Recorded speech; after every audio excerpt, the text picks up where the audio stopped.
مودی کے مقابلے میں کوئی ایسا اسٹرانگ لیڈر نظر نہیں آ رہا انڈیا کے اندر، اور یہ سچویشن، یہ خبر ہمارے لیے اچھی نہیں ہے۔ جب سے آنکھیں کھولی ہیں یہی سننے کو مل رہا ہے، مودی سرکار نے شائننگ انڈیا بنا دیا۔ اس بار نعرہ بھی یہی ہے کہ اب کی بات 400 سے پار، مطلب کہ وہ چاہ رہے ہیں کہ ان کو 2/3 میجورٹی ملے۔ دنیا ہمیں بھکاری سمجھتی ہے، وزیر اعظم صاحب کیا قصور ہے عوام کا؟ ہمیں اگر ٹماٹر انڈیا کا چاہیے ہوگا تو ہم دبئی سے منگوائیں گے، ہم یہاں سے بارڈر کھول کے کیوں نہیں منگوا سکتے؟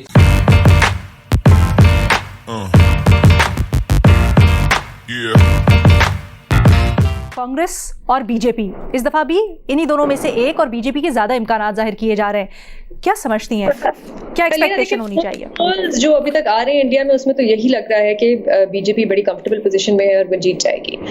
اگر بی جے پی حکومت بنا لیتی ہے اور ایک کمفرٹیبل ان کا، بلکہ اس بار نعرہ بھی یہی ہے کہ اب کی بات 400 سے پار، مطلب کہ وہ چاہ رہے ہیں کہ ان کو 2/3 میجورٹی ملے۔ مجھے کوئی خاص بہتری پاکستان اور انڈیا کے تعلقات میں اگر بی جے پی حکومت بناتی ہے کوئی خاص نظر نہیں آتی، اس لیے کیونکہ میری رائے میں انڈیا کے پاس اتنا بڑا کوئی انسینٹیو نہیں ہے کہ وہ پاکستان کے ساتھ اس وقت انگیج کرے۔ ہاں، دونوں نیوکلیر پاورڈ ممالک ہیں تو تھوڑی بہت لمیٹڈ انگیجمنٹ تو رکھنی ہی پڑتی ہے، لیکن ایز سچ کوئی اتنا بڑا کوئی انسینٹیو نہیں ہے۔ شاید ہمارا بڑا زیادہ انسینٹیو ہے کیونکہ ہم معیشت کے حوالے سے دیکھتے ہیں، ٹریڈ کے حوالے سے دیکھا ہے، حال ہی میں وزراء نے کچھ اشارے بھی دیے ہیں اس طرف، خاص کر اسحاق ڈار جیسے دیکھ لیں۔ بھٹی صاحب آپ کی کیا چیز علینا، بس میں ایک لائن ایڈ کر دوں، آپ بلکہ ابھی جب انتخابات چل بھی رہے تھے، ان کی مہم چل رہی تھی انڈیا میں، تو ہم نے دیکھا کہ نریندر مودی کا بھی بڑے اگریسو قسم کے بیانات آ رہے تھے پاکستان کے بارے میں کہ ہم وہاں پہ گھس کے ماریں گے دہشت گردوں کو۔ ان کے جو ڈیفینس منسٹر ہیں انہوں نے بھی جا کے ٹی وی پہ اس قسم کے بیانات دیے، اور یہ صرف بیانات نہیں تھے، اب تو رپورٹس بھی آ گئی ہیں کہ اس قسم کی ان کی اسٹریٹجی رہی ہے انڈیا کی۔ اچھا، انتخابات کے ماحول میں تو اس طرح کے ہم نے دیکھا بیان ہوتے ہی ہیں۔ اعزاز، آپ سے سوال، لیکن کیا آپ کو لگتا ہے انتخابات کے بعد جب چیزیں زیادہ سیٹل ڈاؤن ہوں گی، حکومت آ جائے گی، تو بہتری ہو سکتی ہے کچھ؟ دیکھیں، مجھے تو یہ خدشہ ہے اور خطرہ ہے کہ یہ سیکولر انڈیا کا آخری الیکشن ہے، اور اس کے بعد حالات بہتر ہونے نہیں جا رہے بلکہ زیادہ خراب ہونے جا رہے ہیں۔ اگر کیونکہ بظاہر مودی کے مقابلے میں کوئی ایسا اسٹرانگ لیڈر نظر نہیں آ رہا انڈیا کے اندر، اور یہ سچویشن، یہ خبر ہمارے لیے اچھی نہیں ہے کہ سیکولر انڈیا کا یہ آخری الیکشن ثابت ہو سکتا ہے۔ اور وہاں سے جو رپورٹس ہیں، وہاں سے جو جن لوگوں سے بات ہوئی ہے، وہاں جوڈیشری سے لے کے میڈیا تک، اور اب آپ کو وہاں یہ تک خدشہ ظاہر کیا جا رہا ہے کہ شاید جو انڈین الیکشن کمیشن کی ساری دنیا میں مثال دی جاتی ہے، وہ اگر یہ انتخابات مودی جیت جاتے ہیں تو وہ انڈین الیکشن کمیشن بھی ویسا انڈین الیکشن کمیشن نہیں رہے گا۔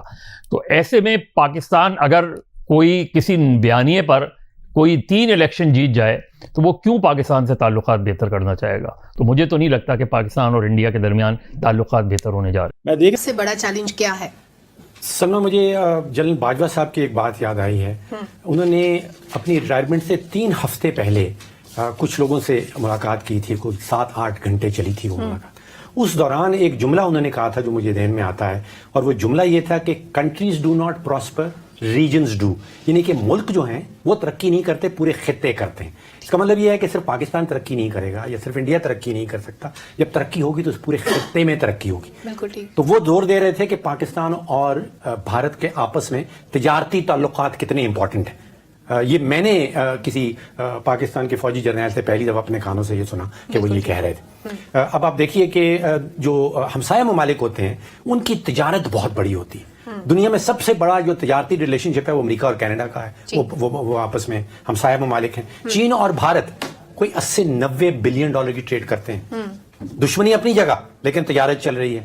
چین اور تائیوان، دشمنی اپنی جگہ لیکن تجارت چلتی رہتی ہے۔ تو ہم بھی سیکھ سکتے ہیں کہ دشمنی اپنی جگہ لیکن انڈیا کے ساتھ اگر تجارت کھولی جائے تو یہ پورے خطے میں ترقی آ سکتی ہے۔ جو سب سے بڑا چیلنج ہے سلمہ، جو آپ کو اوریجنل سوال تھا، وہ روایتی ہے، وہ پاکستان کو کس طرح بیلنس کرنا ہے اپنی ریلیشن شپ چین اور امریکہ کے ساتھ۔ چین اور امریکہ کا بڑا سخت آپس میں کشیدگی ہے، آپس میں لڑائی ہے، اور ہمارے وہ دونوں دوست ہیں۔ تو ہمارے لیے بہت بڑا چیلنج ہوگا کہ ہم نے اس ریلیشن شپ کو کس طرح بیلنس کرنا ہے۔ دیکھیے، معیشت اور خارجہ پالیسی کا ایک بڑا گہرا گٹھ جوڑ ہے۔